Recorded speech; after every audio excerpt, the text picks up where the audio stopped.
Hey there, awesome explorers!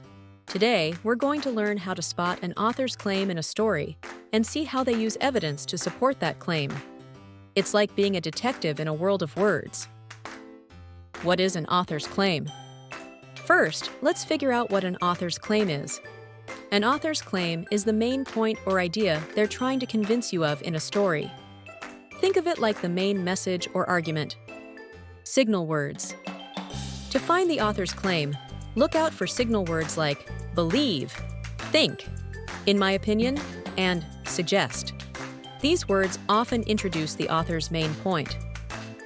Authors don't just make claims and leave it at that. They use evidence. Evidence can be facts, details, or events in the story that support their claim.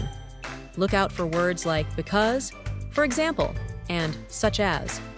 These help show evidences. Let's dive into a mini-story to see all this in action. Get comfy and listen closely.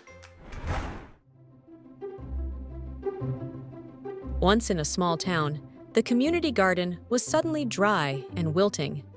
Mr. Blue, who took care of it, claimed, "I believe the missing rainwater is because someone is using it secretly." He explained, "For example, I saw footprints around the water tank at night, and several garden hoses were missing." Finding the claim and evidence. So what's Mr. Blue's claim?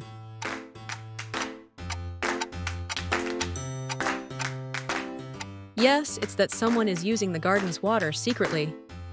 How does he support this claim?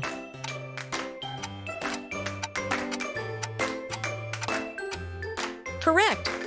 He noticed footprints in missing garden hoses. Great job, junior detectives! Now you know how to identify an author's claim and the evidence that supports it. Remember to watch out for those signal words. Keep practicing with your favorite books and stories. You'll become a pro in no time. If you enjoyed this video, give a thumbs up and subscribe for more fun learning.